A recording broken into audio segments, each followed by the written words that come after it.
Allah, di depan ada malaikat Israel mau masuk. Kata Rasulullah, boleh masuk, silakan. Kemudian malaikat Israel mengucapkan salam, dan setelah mengucapkan salam, malaikat Israel menawarkan, ya Rasulullah, aku disuruh oleh Allah untuk mencabut nyawamu atau membiarkan engkau. Dalam riwayat, aku disuruh oleh Allah untuk memberikan pilihan kepadamu, al-baqa' fid dunya, tetap di dunia, atau ar-rafiqul a'la, atau dengan Allah. Nabi Muhammad menjawab, ar-rafiqul a'la, dengan Allah. Kemudian setelah itu Nabi Muhammad berdoa agar umatnya selamat. Setelah ada jaminan umatnya selamat, malaikat Israel, sudahlah, cabut nyawaku kalau memang sudah waktuku. Mulailah Nabi Muhammad dicabut nyawa beliau oleh malaikat Israel. Dan di saat Nabi Muhammad mulai dicabut nyawa beliau oleh malaikat Israel, Nabi Muhammad mengatakan, mahadha, apa ini wahai Israel? Malaikat Israel kemudian menjawab, ya Rasulullah, itu adalah sakaratul maut, itu adalah sakitnya di dalam kematian. Kemudian Nabi Muhammad mengangkat tangannya sambil berucap, la ilaha illallah, inna lil mauti la sakarat, tidak ada Tuhan selain Allah, sungguh di dalam kematian ada sakitnya, sakit kematian, yaitu sakaratul maut. Kemudian Nabi Muhammad memohon, ya Allah, Allahumma khafif alayya sakaratul maut, ya Allah, ringankan sakaratul mautku ini, ya Allah. Dijawab oleh malaikat Israel, ya Rasulullah, itu sudah aku ringankan 70 kali. Nabi Muhammad menoleh, apa malaikat Israel? Sudah kau ringankan 70 kali keringanan? Iya ya Rasulullah, sungguh aku tidak pernah mencabut seorang hamba lebih lembut dari cara mencabut nyawamu. Ini sudah aku ringankan 70 kali. Setelah itu justru Nabi Muhammad menangis, Israel, 70 kali rasanya masih sakit. Iya ya Rasulullah, memang itu sakaratul maut. Lalu bagaimana engkau mencabut umatku, wahai Israel? Allah, yang diingat siapa? Umat. Kalau engkau mencabutku dengan ringan seperti ini masih sakit, bagaimana engkau mencabut umatku, ya Israel? Dijawab oleh malaikat Israel, umatmu manusia biasa, ya aku cabut. Ya Rasulullah, begitu saja. Ya sudah, begitu. Nabi Muhammad menangis. Tiba-tiba Nabi Muhammad mengangkat tangan dan memohon kepada Allah, Allah, Allah, inna lil mauti la sakarat, la ilaha illallah, inna lil mauti la sakarat, sungguh di dalam kematian ada sakaratul maut. Allahumma khaffif ala ummati sakarat maut, ya Allah, ringankan dari umatku sakaratul maut, wal thaqqil alayya, dan bebankan kepadaku. Sampai tidak sadar doanya Nabi Muhammad seperti itu, thaqqil alayya, itu doa cinta.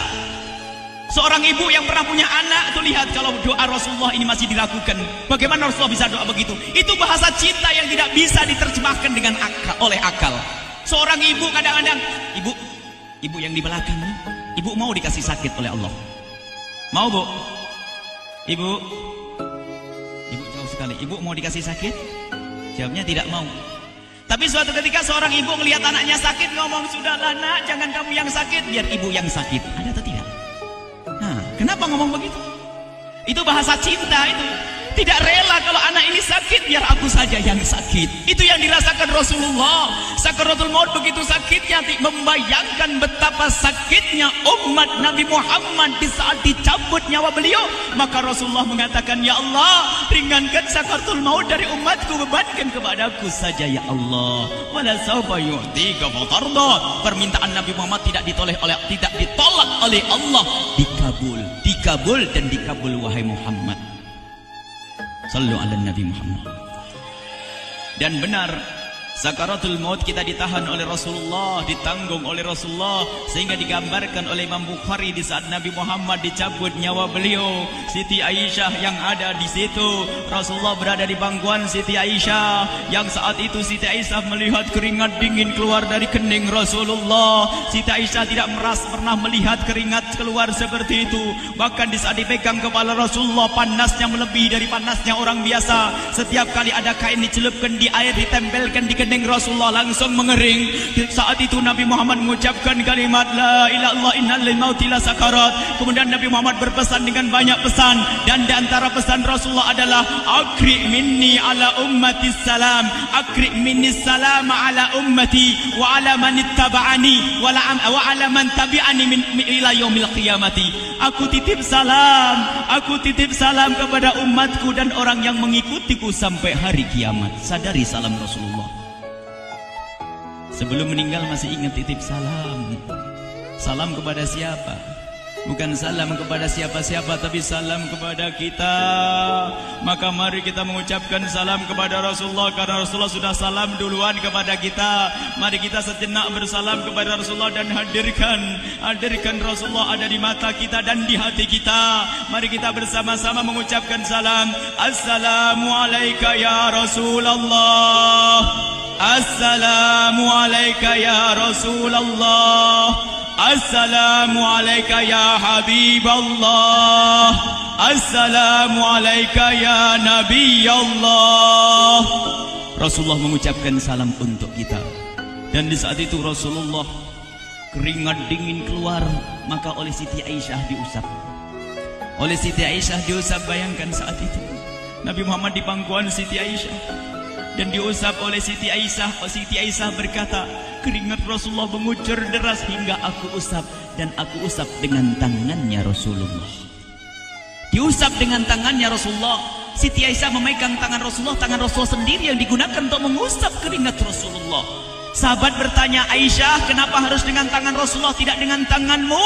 Lihat jawab Siti Aisyah, karena tangan Rasulullah lebih lembut dari tanganku. Sallu ala Nabi Muhammad. Masih sempat nyanjung itu sahabat Nabi. Dalam keadaan begitu masih menyadari kelembutan tangan Rasulullah, jasad Rasulullah, kemuliaan Rasulullah sallallahu alaihi wasallam. Dan aku lebih menginginkan bahwasanya yang menyentuh jidat Nabi Muhammad adalah tangan yang paling mulia di dunia dan di akhirat. Siti Aisyah enggak berani menyentuhkan.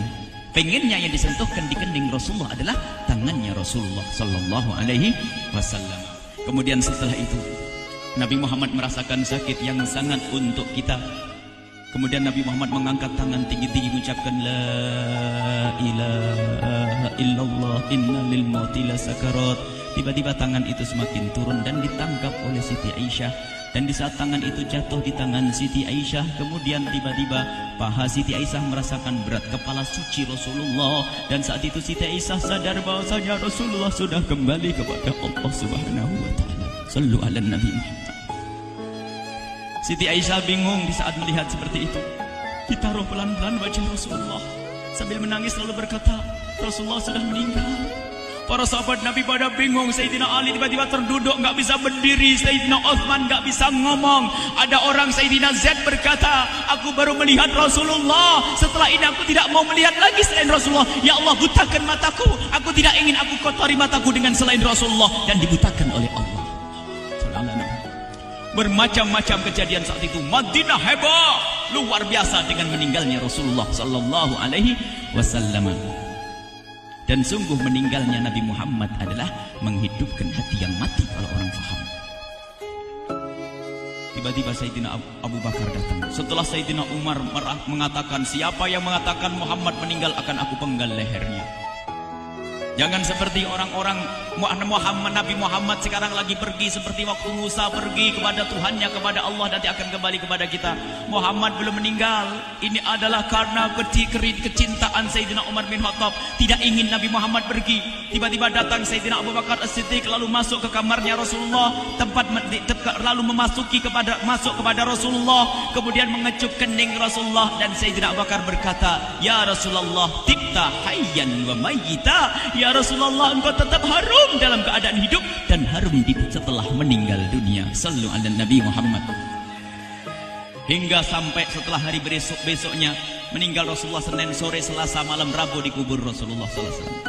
Setelah dikubur, Sayyidat Fatimah bertanya kepada Sayyidina Abdullah ibn Abbas, Sayyidina Anas, wahai